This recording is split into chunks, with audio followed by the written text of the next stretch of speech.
तो वाले स्टूडेंट, आप लोगों ने इस वीडियो का जो पहला पार्ट है और सेकंड पार्ट वो देख लिया होगा, ठीक है। तो अब यहाँ पे मैं तीसरे पार्ट के ऊपर आया हूँ। पहले पार्ट में मैंने बेसिक चीज़ें बताई थी कि आवेश क्या होता है और आवेश के क्वांटमीकरण का और आवेश के संरक्षण का सिद्धांत बताया था, ठीक है। उस पर एक छोटा सा न्यूमेरिकल। फिर दूसरे पे मैंने यहाँ पे आपको आवेशन की विधियाँ बताई, यानी कि हम किस किस तरीके से किसी वस्तु को आवेश दे सकते हैं। उसके बाद फिर कूलाम के नियम को बताया, ठीक है। बस खाली कूलाम के नियम का एक फॉर्मूला बताया था और आखिर कूलाम का नियम क्या कहता है, उसकी सीमाएं क्या है वो बताई। अब मैं आपको आगे कंटिन्यू करता हूँ उसी वीडियो का, ठीक है। तीसरा पार्ट ये है, अगर आपने उन दोनों पार्ट को नहीं देखा तो जाके सबसे पहले उन्हें देखो, तब यहाँ पे और क्लियर हुई चीज़ें। तो आपको मैंने बताया था कि कूलाम का जो नियम होता है वो क्या होता है, वो आखिर में एक तरीके का ऐसा फोर्स देता है हमें, ठीक है, जो दो आवेशित वस्तुओं के बीच बल बताए, ठीक है। यही तो कूलाम का नियम था। यहाँ आपका कूलाम का बल का या कूलाम का नियम कह दो, ये हमें मिल रहा था, ठीक है। अब मैं आपसे फटाफट से एक बात कर लेता हूँ कि कूलाम के नियम का सदिश रूप क्या होता है। वो मैंने उस वीडियो में नहीं बताया था, तो वही बताता हूँ कूलाम के नियम का, ठीक है। कूलाम के नियम का या कूलाम का सदिश रूप ऐसे लिख सकते हो, ठीक है।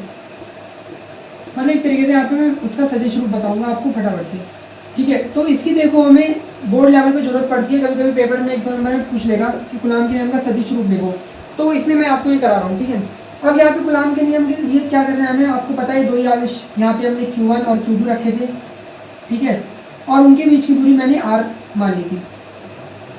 दो आवेश रखे हुए Q1 Q2, उनके बीच की दूरी R है, ठीक है। इस वाले पे जो बल लगेगा वो किधर की तरफ लगेगा, इधर की तरफ लगेगा, क्योंकि दोनों ही प्लस मान रखे हमने, ठीक है, दोनों ही प्लस चार्ज मान लिए। तो भैया अब ये प्लस चार्ज इस वाले को इधर की तरफ लगाएगा, ये मैंने पहले वीडियो में सब बता रखा है आपको, ठीक है। तो इसको मैं किस तरीके से लिखूंगा, मैं लिखूंगा इसको, ठीक है, दूसरे पर बल पहले के कारण, दूसरे पर बल पहले के कारण। सेम ऐसे ये प्लस वाला इस प्लस वाले को इधर की तरफ फोर्स लगाएगा, ठीक है, यानी कि प्रतिकर्षण बल, और इसको मैं F12 लिखूंगा। अब आपको पता है कि बल एक कैसी राशि होती है, सदिश राशि है, ठीक है। तो भैया कूलाम का बल भी एक सदिश राशि देगा हमें, ये बल एक सदिश राशि देगा। तो इस बल को मैं किस तरीके से लिखूंगा, ध्यान से देखो। अगर मैं इसको वेक्टर फॉर्म में लिख रहा हूँ, F12 फॉर्मूला क्या था, 1/4πε0, ठीक है। अगर वायु के लिए बात कर रहा हूँ मैं, चलो यहाँ पे किसी भी एक माध्यम के लिए कर लेते हैं बात, तो यहाँ पे K लगा दिया, ठीक है, 1/4πε0 K Q1 Q2 बटे R²। ये बात हमारी कहाँ तक थी, जब हम खाली किसकी बात कर रहे थे, परिमाण की। अब यहाँ पे मैं सदिश रूप की बात कर रहा हूँ, तो भैया अब यहाँ पे ये जो फोर्स लग रहा है ये अपनी दिशा भी तो खोजेगा कहीं ना कहीं, ठीक है। सदिश राशि का मतलब ये होता है कि परिमाण तो है, परिमाण तो हमें यहाँ तक समझ में आ रहा है, लेकिन इसकी दिशा किधर की तरफ होगी। अब यहाँ पे तो मेरे को साफ नजर आ रही है, लेकिन मैं इसको दिखाऊंगा किस रूप से। तो भैया दिशा के लिए हम लोग क्या करते हैं, हम लोग, आपको याद होगा हम लोग क्या करते थे, मात्रक सदिश, ठीक है, या एकांक सदिश के बारे में याद करते थे। तो यहाँ पे मैंने इसको इस तरीके से दिखा दिया। अब ये क्या मैं कहना चाह रहा हूँ, देखो, ये जो हमारी इधर की तरफ जाने की R दोनों के बीच की डिस्टेंस होगी, इतनी बात आपको सबको समझ में आ रही होगी, ठीक है। अब क्या है ना, इसका एक रास्ता दिखा दिया मैंने। अगर इधर की तरफ ये दूरी चल रही है तो मैं इसको ऐसे लिख देता हूँ, देखो आप ध्यान से देखना, ठीक है। इधर की तरफ जो दूरी है, जो इधर लग रहा है, इसको यहाँ पे मैंने R12 वेक्टर बोल दिया, ठीक है, यानी कि यहाँ से यहाँ तक की दूरी R12 वेक्टर, और इधर से इधर की दूरी R21 वेक्टर, ठीक है। इसको 21 कर लेते हैं, इसको 12। आपको बात समझ में आ रही होगी इतनी। अरे भैया देखो ये दूरी है, ठीक है, दिशा दिखा दी यहाँ पे, बस मैंने वेक्टर फॉर्म में दिखाया। आपको पता है जो आपने विस्थापन वेक्टर पढ़ा होगा, तो इधर की जो दूरी होगी वो R21 वेक्टर होगा, इधर की दूरी 12 वेक्टर। तो अब इस पर जो फोर्स लग रहा है यहाँ पे मैं इसको 21 वेक्टर करके दिखाऊंगा, ठीक है, 21 वेक्टर। इसकी बात क्लियर हो रही है, चीज़ आपको समझ आ रही है। इधर की तरफ जो फोर्स लग रहा है उसकी दिशा R21 वेक्टर होगी। अब भैया यहाँ पे इसका अगर आपको फॉर्मूला 11 को याद है तो अच्छी बात है, नहीं याद है तो कोई बात नहीं, यहाँ पे देख लेते हैं हम लोग, ठीक है। ये हो गया Q1 Q2 बटे R²। ये आपका मात्रक सदिश होता है। इसका फॉर्मूला क्या होता है, ये होता है फॉर्मूला n कैप बराबर, ठीक है, आपका जो भी n वेक्टर होगा अपॉन जो भी आपका मोड में n, ठीक है। यानी कि अगर a कैप मैं बोलूँ तो a कैप बराबर a वेक्टर अपॉन मोड में a, या खाली a बोल देते हैं। तो यहाँ पे हमारी बात चल रही है R21 वेक्टर की, तो ठीक है, तो वेक्टर हो गया R21 वेक्टर बटे इसका परिमाण। परिमाण देखो इनके बीच दूरी कुछ भी कर लो R ही तो रहेगी, तो दूरी को यहाँ पे मैं R दिखा दूंगा, ठीक है। भैया परिमाण लेना है हमें इस फॉर्मूले के अकॉर्डिंग, तो कुछ भी कर लो, दूरी तो R है, वो तो हमने वेक्टर फॉर्म में 21 और 12 दिखाया, ठीक है। तो चलो आपको इसकी सिंपल सी गुणा हो जाएगी हमारी, ठीक है, नीचे तो Q1 Q2 बटे R3, और ये अपनी दिशा दिखाएगा R21 वेक्टर, ठीक है। तो ये हमारा सदिश रूप हो गया कूलाम के नियम का, छोटी सी चीज़ थी। ठीक है, मैं डायरेक्ट ये भी आपको कराई देता क्योंकि हमें खाली सदिश रूप लेना था, लेकिन थोड़ा बता दिया आपको। सेम टू सेम इसी तरीके से अगर मैं निकालूंगा, इधर देख लो, अगर मैं F21 वेक्टर निकालूंगा तो सारी चीज़ें वही आएंगी निकल के, बस दिशा का फर्क आ जाएगा। Q1 Q2 बटे R क्यूब, दिशा क्या आ जाएगी इसकी R वेक्टर 1, ठीक है। सेम ये चीज़ आपका, तो ये इस तरीके से आप देखें। अब समीकरण एक और दो से साफ पता चल रहा है कि भैया परिमाण एक जैसे हैं, ठीक है, इतनी चीज परिमाण है हमारी और दिशा विपरीत है, ये इधर भाग रहा है इधर भाग रहा है, तो क्या मैं इसको ऐसे लिख सकता हूँ, ऐसे लिख सकता हूँ इसे, ठीक है। ये चीज लिखने से मुझे क्या पता चला, ये चीज लिखने से पता चला कि ये तो न्यूटन के तीसरे नियम का पालन कर रहा है, क्रिया प्रतिक्रिया के नियम का, ठीक है। तो ये छोटी छोटी बोर्ड लेवल की चीजें थी जो मैंने आपको फटाफट बताई।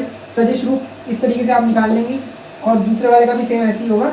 और समीकरण 1 और 2, अगर इसको मैं समीकरण 1 बना लूँ और इसको 2 बना लूँ, ये जो इधर मिला मुझे, ठीक है, तो साफ पता चल रहा है कि परिमाण एक जैसे है, दिशा विपरीत है, तो इसलिए मैं इसको ऐसे लिख सकता हूँ, जो कि न्यूटन का तृतीय नियम है। अगर मान लो क्वेश्चन आ गया कि सिद्ध करें कूलॉम का जो नियम होता है न्यूटन के तृतीय नियम का पालन करता है, तो आप यहाँ तक प्रूव कर देंगे, ठीक है। तो इसे मिटा देते हैं, आगे बढ़ते हैं फटाफट से। अभी तक हमें इतना पता चला कि दो आवेशों के बीच बल कितना होगा। अगर मान लो इमेजिन करो अब अपने पास आवेश 2 से ज़्यादा हो गए, मान लो एक यहाँ पे Q1 आवेश है, एक इधर मैंने Q2 आवेश भी रख दिया, एक इधर Q3 आवेश भी रख दिया और इधर एक Q4 आवेश भी है। अब मैं ये देखना चाहता हूँ कि इस Q1 वाले पे टोटल आखिर कितना बल लग रहा है, क्लियर हुई थी बात, ठीक है। अब मैं ये देखना चाह रहा हूँ कि यहाँ पे 4 आवेश रख दिए, 4 का 5 ही कुछ भी हो सकते थे, इस वाले पे टोटल कितना बल लगेगा। तो आप जरा ध्यान से देखो, Q2 वाले इस पर बल लगाएगा इधर की तरफ, इसको मैंने F2 दिखा दिया, ठीक है। Q3 वाला भी इसको कोई ना कोई बल लगाएगा नहीं लगाएगा, अगर वो इसके पास रखा हुआ है तो वो भी बल लगाएगा इधर की तरफ, लो इसको मैंने F3 दिखा दिया। सेम टू सेम चौथा आवेश भी रखा हुआ है। अरे भैया सीधी सी बात है, अगर मान लो आप एक कमरे में हो, ठीक है, उस कमरे में 4 जगह आग लग रही जल रही है, तो आपको चारों का कुछ ना कुछ महसूस तो होगी गर्मी। सेम ऐसे ही यहाँ पे Q1 पे अब मैं टोटल फोर्स देखना चाहता हूँ और इसके आसपास 3 आवेश है, तो तीनों कोई ना कोई प्रभाव डालेंगे इस पर, तो ये चौथा वाला भी इस पर प्रभाव डालेगा कुछ इस तरीके से F4। तो आप क्या देख रहे हो, ये सब वेक्टर है, तो वेक्टर फॉर्म में बन देता हूँ, ठीक है, कि इस Q1 वाले आवेश पे ये आसपास के तीनों आवेश ने कोई ना कोई प्रभाव डाला, तो इस पर टोटल फोर्स कितना आएगा, इस पर टोटल फोर्स आएगा इन तीनों वेक्टर का, ठीक है, वेक्टर सम, यानी कि इन तीनों बलों का वेक्टर सम कर देंगे हम टोटल। तो F1 पे जो टोटल बल होगा, ठीक है, F1 वेक्टर, वो बराबर होगा F2 vector plus F3 vector plus F4 vector. और अगर मैं मान लूँ कि यहाँ पे और भी बहुत सारे आवेश है, तो डैश डैश डैश ऐसे ही चलता रहेगा Fn वेक्टर तक, ठीक है। ये बात समझ आ रही है आपको, यानी कि अगर मुझे टोटल फोर्स निकालना है किसी भी चीज़ पे, ठीक है, तो हम उसको सिंपल सदिश रूप की तरह उठा के जोड़ देंगे। ध्यान रखना यहाँ पे वेक्टर सम है, ठीक है, अदिश वाला नहीं है, ये बात ध्यान रखना। तो अगर आपको वैसा करना है कभी भी, तो आप सीधा उसको उठा के जोड़ दो, वो भी वेक्टर रूप से, ठीक है। तो हम इसका यूज़ करेंगे न्यूमेरिकल्स में अच्छे तरीके से, तो इसको नोट करो जब तक आगे बढ़ते हैं। अब फटाफट से आगे बढ़ते हैं, न्यूमेरिकल्स की तरफ बढ़ते हैं, ठीक है। तो पहला न्यूमेरिकल में सबसे देखो स्टार्टिंग में जैसे मैंने बोला था कि छोटे छोटे न्यूमेरिकल से कराऊंगा, ठीक है, फिर हम यहाँ पे लेवल बढ़ाएंगे धीरे धीरे।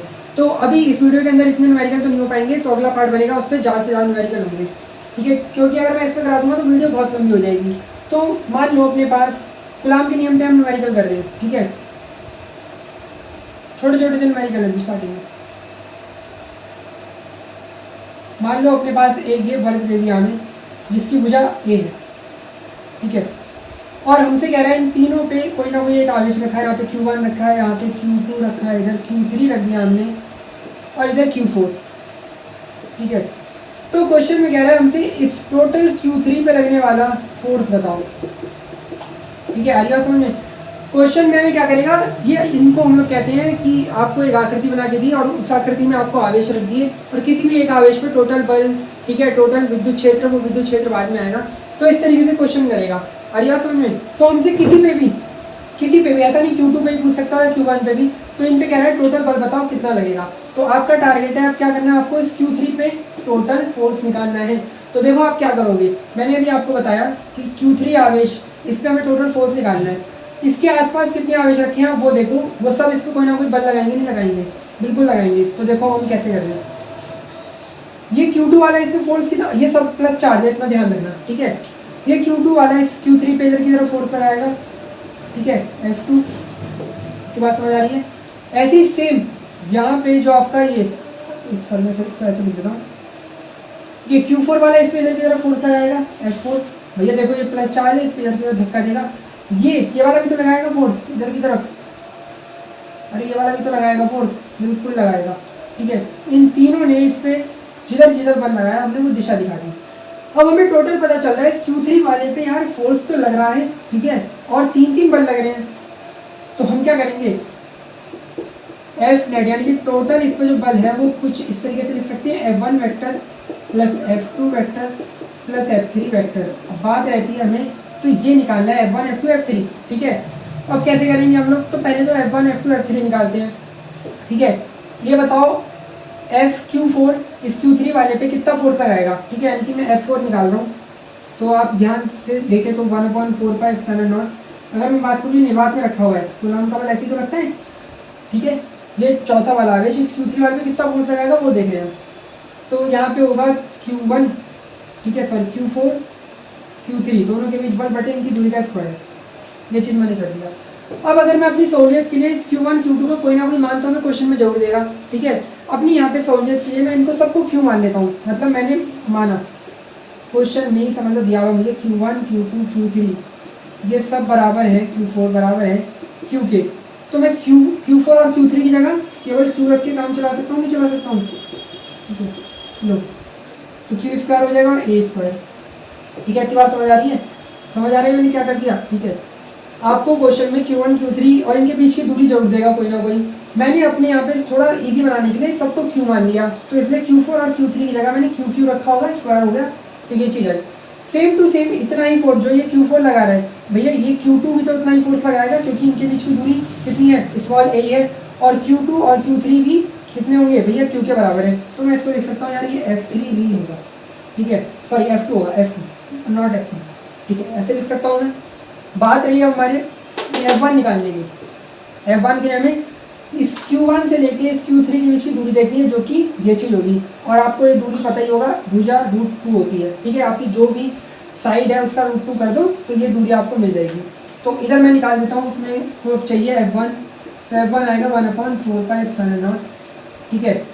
Q1 Q3 यानी कि दोनों Q हैं, तो Q² मान लेते हैं, बटे इनके बीच की दूरी का स्क्वायर यानी कि ये। चलो इतनी बात समझ आ गई, ठीक है। इसको और थोड़ा सॉल्व, चलो इतना ही कर लेते हैं। अब टोटल हमें तो समीकरण इसका एक मान लो, हमें तो यहाँ पे ये बल चाहिए था। आप मुझे एक चीज़ बताओ, यहाँ पे चौथा वाला, ठीक है, F4 और F2 के बीच कितने डिग्री का एंगल बन रहा है, ठीक है। आप बोलोगे यार दोनों 90 डिग्री में है, तो हम लोग F4 और F3 का परिणामी तो निकाल सकते हैं, नहीं निकाल सकते हैं। इसको जरा ऐसे देखो, ये कुछ ऐसी कंडीशन हो रही है, ये F4 ये F3 सॉरी F2, ठीक है, इनके बीच में एंगल 90 डिग्री, तो भैया दो वेक्टरों के बीच में अगर 90 डिग्री का एंगल है तो उनका परिणामी हम बड़े आसानी से निकाल सकते हैं। तो देखो F डैश बोल दिया इसे मैंने, ठीक है, दोनों को। चलो हमें परिणामी नहीं आता तो मैं फॉर्मूला लिख दूंगा, किन किन के बीच निकालने, F2 और F4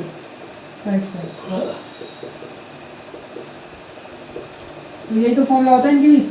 अगर हमें किन दो वेक्टरों के बीच परिणामी निकालना हो तो फॉर्मूला होता है A² B² + 2AB cos theta. Theta यहाँ पे क्या होता है, इन दोनों के बीच का एंगल, तो मैं यहाँ पे 90 डिग्री रख देता हूँ। जैसे ही मैं 90 डिग्री रखूंगा cos 90 का मान कितना होता है 0, तो ये सारी चीज़ें 0 हो जाएंगी, बचेगा केवल ये, ठीक है। ये सब चीज़ खत्म, क्योंकि 0 से गुणा करने पे सब खत्म हो जाएगा।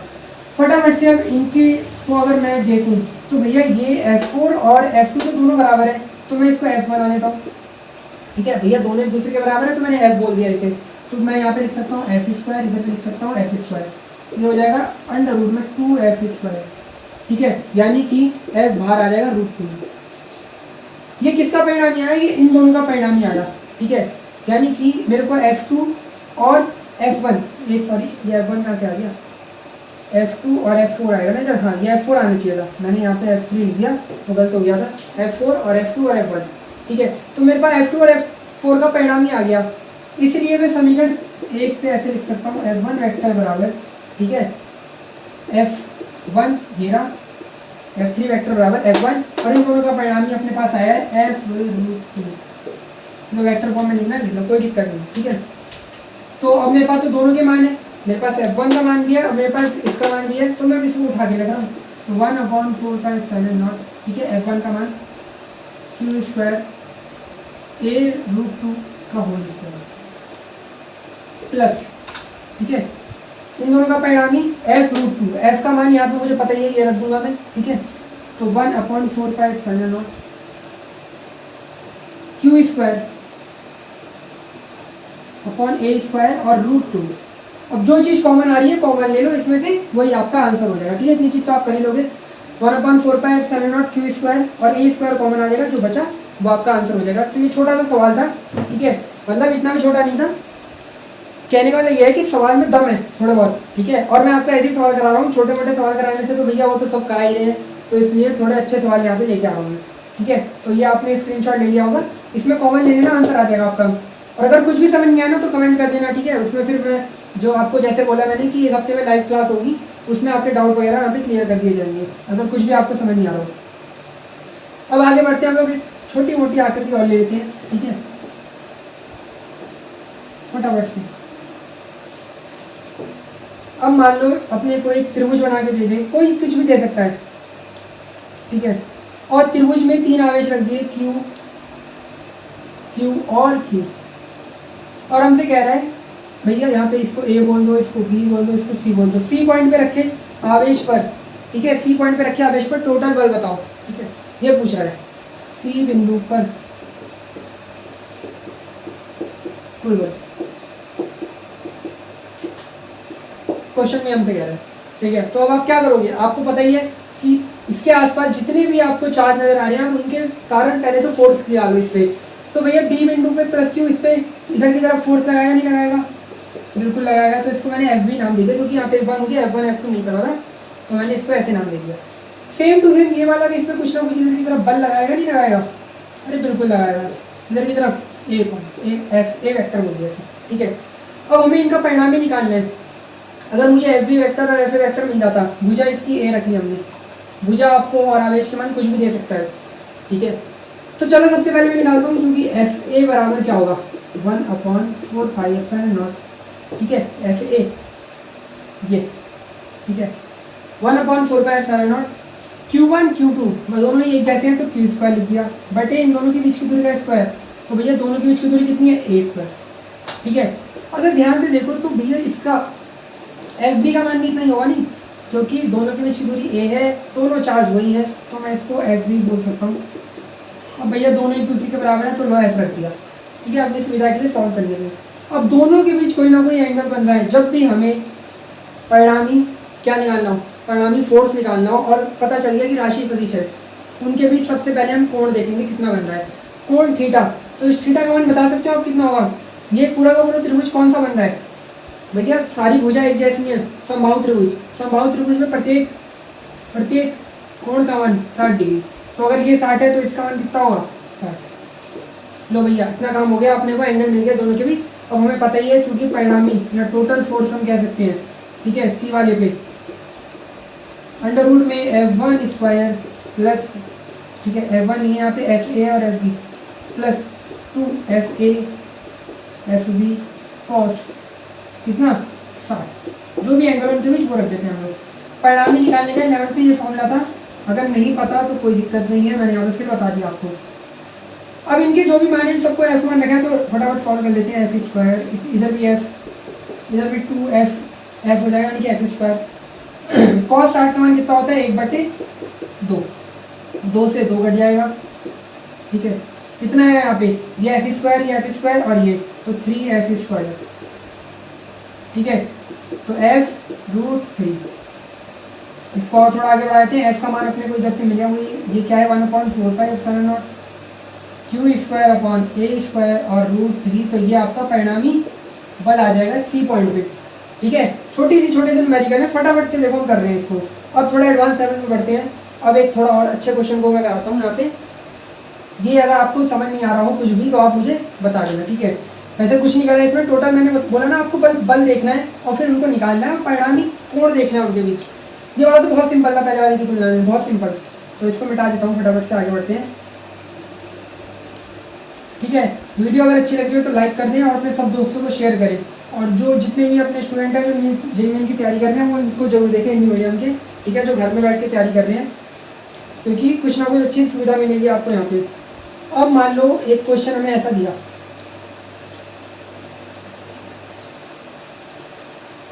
ठीक है। हाँ, अब जैसे मान लो उसके अंदर ही आपको माइनस आवेश भी दे देता, तो केवल दिशा चेंज होती है। और ध्यान रखना आंसर में कोई चेंज नहीं आता, कहीं आप कंफ्यूज हो जाओ ये माइनस साइन क्यों नहीं ले रहे हैं, सब में प्लस प्लस ले रहे हैं, ठीक है। मतलब कहने का मतलब ये है, जैसे मैंने पहले सवाल में सब जगह क्यों क्यों रखा था, लो यहाँ पे मैंने माइनस क्यों रख दिया, इधर प्लस क्यू, इधर भी माइनस रख सकता था, कुछ भी देखो मैंने चेंज कर दिया, तो कोई इतना फर्क नहीं पड़ेगा, बस बल की दिशा चेंज होगी, ठीक है। कैसे भैया, ये अभी भी इस पे इधर की तरफ फोर्स लगाएगा, ये वाला इस पे इधर की तरफ फोर्स लगाएगा, क्यों, क्योंकि ये माइनस है, खींचेगा, ये वाला अभी भी इस पे इधर की तरफ फोर्स लगाएगा, ठीक है। तो देखो इन दोनों के बीच तो अभी भी बल परिणामी 90 डिग्री, आप इन दोनों का परिणामी निकाल के चुपचाप इसके साथ जोड़ दो, बात खत्म हो जाएगी आपकी, ठीक है। तो कोई इतनी बड़ी चेंज नहीं है, आप टेंशन मत लो किसी भी तरीके से, यहाँ पे ऐसा हो रहा है, वो ऐसा हो रहा है, तो ऐसा कुछ भी नहीं हो रहा, ठीक है, टेंशन मत लो। अब ध्यान से देखना, यहाँ पे मैं सवाल को थोड़ा सा और एडवांस अब कर रहा हूँ। अब मान लो हमें क्वेश्चन दिया, इसके अंदर क्यू चार्ज, इसके अंदर क्यू चार्ज, जरा देखना एक बार, ये भी क्यू और इधर भी क्यू, और इसके सेंटर पे क्यू चार्ज रख दिया कैपिटल। क्वेश्चन कह रहा है कि बताओ सेंटर पे रखे कैपिटल क्यू चार्ज पे टोटल बल कितना होगा, ठीक है। टोटल बल कितना होगा, बहुत बारिश हो रही है यहाँ पे बाहर, तो आप क्या करेंगे। अब मैंने तो आपको एक चीज़ बोली है कि यार अगर टोटल बल की बात कर रहा हूँ किसी भी चीज़ पे, तो उसके आसपास आप ये देखो कि कितने चार्ज रखे हैं और वो उस पर कितना बल लगा रहे हैं, ठीक है। तो आप मुझे बताओ ये वाला इस पर किधर की तरफ बल लगाएगा, भैया सब प्लस है, ध्यान रखना सब प्लस है, ये भी प्लस है, किधर लगाएगा बल, ये इसको इधर की तरफ धकेलेगा, इधर की तरफ बल लगाएगा, इसको F1 बोल देते हैं हम लोग, ठीक है। सेम टू सेम ये वाला भी इस पे इधर की तरफ बल लगाएगा, चलो पहले इसे मान लेते हैं, ये इधर की तरफ लगाएगा बल, इसको मैंने F2 बोल दिया। अब ये वाला भी इधर की तरफ बल लगाएगा, इस पे ऐसे रख लीजिए ना, इसको मैंने F3 बोल दिया। सेम यार ये वाला भी इधर की तरफ बल लगाएगा इस पे। अब आप मुझे बताओ ये जो दूरी होगी, इसको अगर मैं O बोल दूँ तो इसको नाम ही देते हैं ABCD। तो यहाँ पे आप मुझे बताओ OA, OB, OC और OD, ये दूरी बराबर होगी नहीं होगी, बराबर होगी नहीं होगी भैया, बराबर होगी, बिल्कुल बराबर होती है। तो जब दूरी बराबर है, इस पे और इस पे फोर्स विपरीत दिशा में लग रहा है, काट देंगे एक दूसरे को, कैंसर। सेम ये दूरी बराबर है, ये दूरी बराबर है भैया, ये इन दोनों के बीच जो बल लग रहा है वो इन दोनों के बीच बल के बराबर होगा, क्योंकि आवेश एक जैसे हैं, ये दोनों एक दूसरे को काटेंगे नहीं काटेंगे। टोटल फोर्स कितना आएगा निकल के, 0। यही नोट करने वाली बात है, नोट करने वाली बात है कि जब भी, ठीक है, जब भी आपको एक ऐसी यहाँ पे वस्तु दे दे या एक ऐसा डायग्राम दे दे जिसमें जो आवेश है वो एक जैसे चार्ज वाले हैं, ठीक है, उसके चारों तरफ देखो सब प्लस क्यू चार्ज से हैं, और अंदर केंद्र पे उनसे बोल दे बल कितना होगा, तो आप क्या करेंगे, टोटल बल जो निकालेंगे वो हमेशा 0 आएगा। इसको नोट करो, ठीक है, इसको नोट करो। सममित आकार की वस्तु के केंद्र पर कुल बल, सममित आकार की वस्तु के केंद्र पर कुल बल 0 होगा यदि सभी आवेश एक प्रकृति के। इसका मतलब एक प्रकृति के मतलब सभी प्लस क्यू होंगे या तो सभी माइनस क्यू होंगे, ऐसा नहीं है अगर इसको मैं माइनस क्यू कर दूं तो भी कहानी पलट जाएगी, ठीक है। तो इसलिए ये इंपॉर्टेंट नोट है, आपको कुछ फालतू की कैलकुलेशन करने की जरूरत नहीं। सममित आकार मतलब एक ऐसा आकार जहाँ से दूरी बिल्कुल सेम रहे हर जगह की, ठीक है, जैसे वर्ग हो गया अपने पास हो गया, सर्कल हो गया, ये सारी चीज़ें सममित आकार कहलाता है ना, ठीक है। तो जब भी आपको ऐसी वस्तु मिले और उनके केंद्र में बल बोल दे, और हमें पता है कि आवेश की प्रकृति एक जैसी है सभी, जैसे यहाँ पे plus Q plus Q plus Q, तो टोटल बल हमेशा 0 आएगा, क्योंकि वेक्टर क्वांटिटी है, एक दूसरे को काट देंगे। इतनी बात क्लियर हो गई। चलो ये इंपॉर्टेंट चीज़ थी जो करानी थी। अब चलो इस पर माइनस रख के कर लेते हैं सवाल, ठीक है, वैसे कुछ नहीं है, सेम वही चीज़ करनी है। तो देखो इंपॉर्टेंट चीज़ मिल रही है यहाँ पे आपको, जो भी हिंदी मीडियम वाले स्टूडेंट हैं, तो वीडियो को एक बार लाइक जरूर कर दे और देखे जरूर, शेयर जरूर मार दे, ठीक है, वीडियो को, तो सारी इंपॉर्टेंट चीज़ मिलेगी आपको, कोई टेंशन नहीं है। लो यहाँ पे फिर से एक बार ले लेते हैं, इस बार -4 रख के करेंगे, जो भी करेंगे। ए बी सी डी, इधर प्लस क्यू रख दिया, इधर प्लस क्यू रख दिया, इधर भी प्लस क्यू रख दिया और इधर माइनस क्यू रख दिया, और इधर केंद्र पे कोई चार्ज है, क्यों कह रहा है, इसका बताओ टोटल बल कितना होगा। तो अब टोटल बल के लिए क्या मतलब आप क्या करेंगे, टोटल बल के लिए सबसे पहले आप देखेंगे भैया इधर जो प्लस क्यू चार्ज रखा है ये इस पर बल किधर लगाएगा, तो दोनों ये भी प्लस है, अगर मैं मान रहा हूँ इधर की तरफ फोर्स लगाएगा नहीं लगाएगा, इसको मैंने एफ ए बोल दिया क्योंकि ए पॉइंट पे रखे चार्ज के कारण इधर की तरफ, ठीक है। अब मुझे बताओ ये माइनस वाला इस पर किधर की तरफ बल लगाएगा, भैया ये इसे खींचेगा अपनी तरफ, ये इसको अपनी तरफ खींचेगा ऐसे, क्यों, क्योंकि ये प्लस है और ये माइनस है, तो इसको मैंने एफ डी बोल दिया, क्लियर। आप मुझे एक चीज़ और बताओ कि ये वाला चार्ज इस पर किधर की तरफ बल लगाएगा, आपको इधर की तरफ धकेलेगा क्योंकि दोनों पे प्लस प्लस है, देखो, तो इसको मैंने एफ बी बोल दिया, आई बात समझ में। सेम टू सेम ये सी वाला इस पर इधर की तरफ फोर्स लगाएगा क्योंकि भैया ये प्लस इसको इधर की तरफ धकेलेगा। अगर आप ध्यान से देख रहे हो तो अभी मैंने बोला ना, ये अगर इसको ओ बोल दूँ, ओ ए और ओ सी, ओ ए ओ सी ओ बी ओ डी, ये तीनों बराबर रहेंगे, सॉरी चारों बराबर रहती हैं, जिस कारण से एफ ए और एफ सी वाला फोर्स तो कैंसिल हो गया, ठीक है, इन्होंने तो एक दूसरे को कैंसिल कर दिया। लेकिन यहाँ पे ये एफ बी और एफ डी वाला फोर्स इस बार कैंसिल नहीं हो रहे, क्यों, क्योंकि दोनों एक ही दिशा में है, भैया वेक्टर एक दिशा में होगा, कभी कैंसिल नहीं करेंगे, कभी जिंदगी में नहीं करेंगे। तो टोटल फोर्स जो लगेगा एफ डी, ठीक है, यानी कि डी बिंदु पर रखे आवेश पर कुल बल अगर आपको निकालना है तो कैसे मिलेगा कुल बल, ठीक है, एफ बी और एफ डी वाले को आप जोड़ दो। देखो एफ ए और एफ सी वाले को भी जोड़ते लेकिन वो कैंसिल हो रहे थे, तो हमने क्यों फालतू में एक्स्ट्रा चीज करें, खाली एफ बी और एफ डी वाले को ही जोड़ा।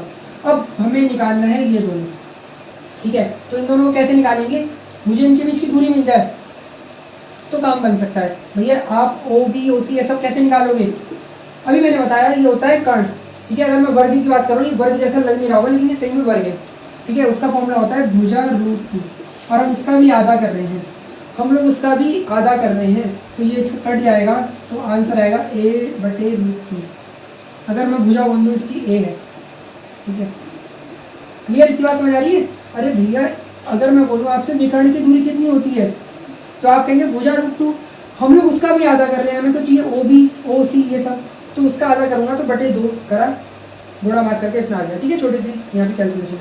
चलो अब मैं इसको समीकरण एक बनाता हूँ और अब मैं निकालता हूँ एफ बी, तो 1/4πε0, यही फॉर्मूला होता है दो आवेशों की बल निकालने का।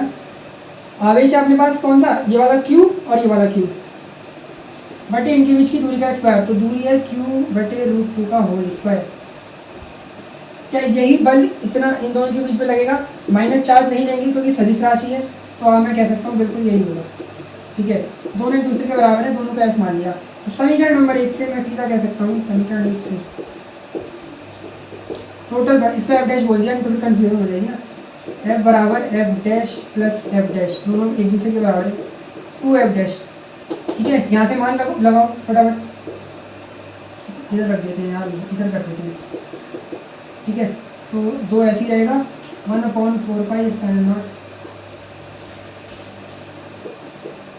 a स्क्वायर रूट 2 का स्क्वायर हो जाएगा, ठीक है, रूट 2 का स्क्वायर होगा, ऊपर आएगा तो वो कितना बचेगा 2, तो 2 दूनी 4 हो जाएगा, चलो ऐसे लिख देते हैं।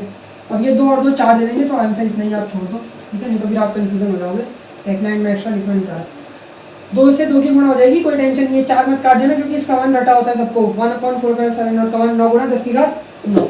तो ये सवाल थे हमारे आज की वीडियो में। अगली वीडियो में इसी पे और तगड़े तगड़े सवाल लेके आएंगे, ठीक है।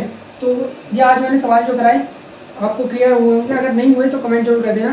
तो अगली वीडियो में इससे और आगे चलेंगे एडवांस सवालों पे, और आपको फटाफट करके दिखाएंगे किस तरीके से सवाल अच्छे लेवल के बन सकते हैं, ठीक है। अगर आपने वीडियो पुरानी नहीं देखी तो जाकर जरूर देखो और अपने दोस्तों को शेयर करो। Thank you.